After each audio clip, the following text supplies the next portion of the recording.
crackers, breads, ready-to-eat meals, cheese, yogurt, deli meats, sauces, soups, everything. Ask yourself a question.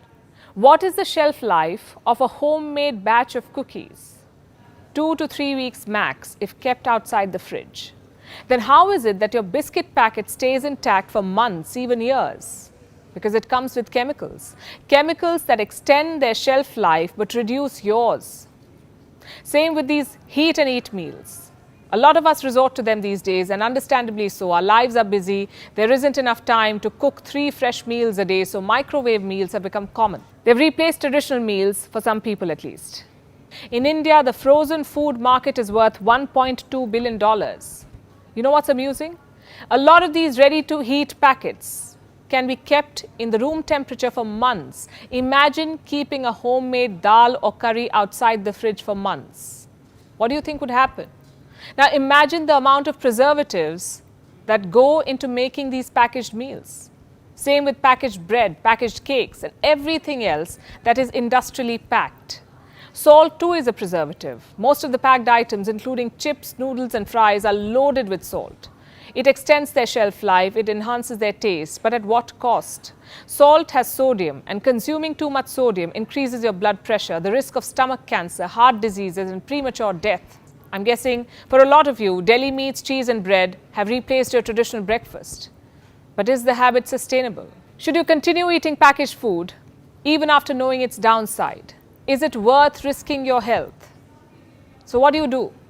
Cook 3 meals a day while also juggling work and life?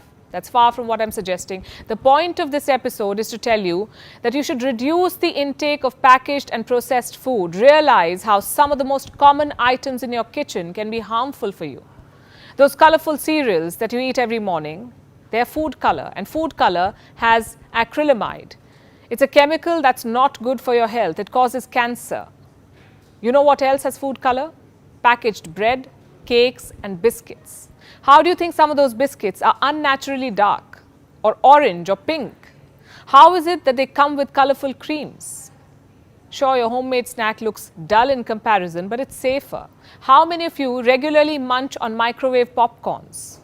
Do you know the popcorn bags are lined with PFC or perfluorinated compounds? What these compounds do is prevent oil from seeping through the popcorn bag, which is good. But when heated, these compounds break down into chemicals, and these chemicals may cause cancer.